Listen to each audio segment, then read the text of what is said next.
Assalamualaikum warahmatullahi wabarakatuh dan salam sejahtera. Hari ini saya akan menerangkan tentang hasil analisis kesalahan ejaan, kata dan ayat. Nama diberi Nik Nur Izzati binti Abdul Rahman, saya dari unit BM2. Kesalahan ejaan bermaksud penyimpangan atau kesilapan yang berlaku dalam bentuk tulisan dan tanda baca.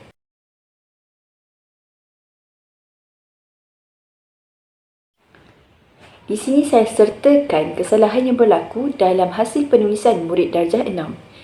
Kesalahan yang tertera di sini ialah perkataan Kuantan yang ditulis dalam huruf kecil, yang mana yang sepatutnya ditulis adalah dalam huruf besar.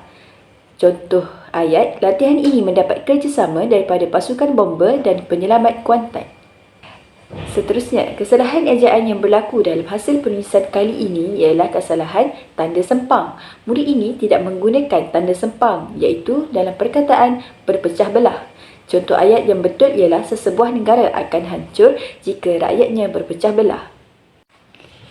Selain itu, kesalahan ejaan kerana yang ditulis dengan salah, iaitu kerana. Contoh ayat yang betul ialah daun aku ini unik kerana lebar dan panjang. Contoh ayat keempat ialah penggunaan perkataan dukung. Perkataan ini ditulis dalam huruf besar dan ini terbukti salah. Contoh ayat yang betul ialah kami sekeluarga melihat pelbagai hidupan laut seperti anjing laut, dugong dan pelbagai lagi. Yang terakhir, perkataan kami ditulis dengan huruf kecil. Ini terbukti salah juga. Hal ini kerana perkataan kami merupakan permulaan ayat dan ia perlu ditulis dalam huruf besar. Jenis kesalahan kedua ialah kesalahan kata. Kesalahan kata bermaksud kekeliruan atau kesilapan yang dilakukan dalam bentuk tulisan dan lisan.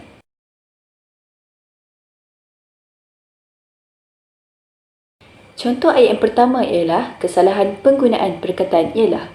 Perkataan ialah hendaklah hadir di hadapan frasa nama.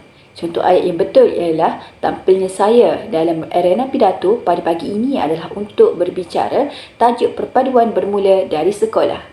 Contoh ayat kedua ialah penggunaan kata ganti nama. Kata ganti nama beliau tidak sesuai di dalam ayat ini dan yang betulnya ialah mereka. Contoh ayat ialah tingkah laku dan sikap seseorang lebih mudah dibentuk ketika mereka masih kanak-kanak. Contoh ayat yang ketiga ialah penggunaan perkataan mula. Perkataan ini ditulis tidak menggunakan imbuhan yang betul. Imbuhan hendaklah ditulis dalam perkataan ini untuk melengkapkan ayat ini.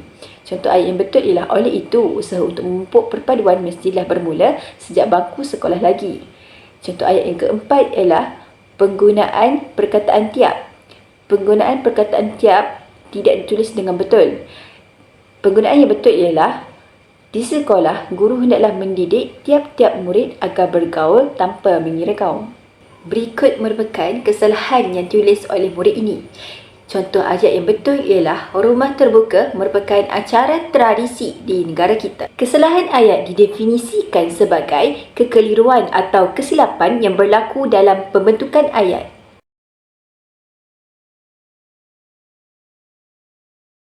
Contoh satu memperlihatkan kepada kita murid ini tidak membina ayat ini dengan gramatis. Contoh ayat yang betul ialah kesimpulannya usaha untuk membentuk rakyat Malaysia yang bersatu padu dan harmoni dapat dibina. Kesalahan seterusnya ialah penggunaan perkataan pisang dan buah. Penggunaan perkataan pisang tidak tepat dalam ayat ini. Contoh ayat yang betul ialah buah aku dimasak dan dijadikan pisang goreng, jemput-jemput kek pisang dan sebagainya.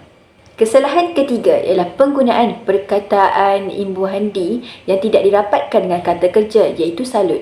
Contoh yang betul ialah saya suka makanan ini kerana ia mempunyai telur yang disalut sos. Contoh kesalahan yang keempat ialah penggunaan perkataan pada. Contoh ayat yang betul ialah harapan saya pada tahun ini ialah saya ingin berjaya di dunia dan akhirat. Kesalahan yang terakhir ialah murid ini tidak membina ayat ini dengan gramatis. Contoh ayat yang betul ialah kami pergi ke Tasik Dayang Bunting, sebuah tasik air tawar.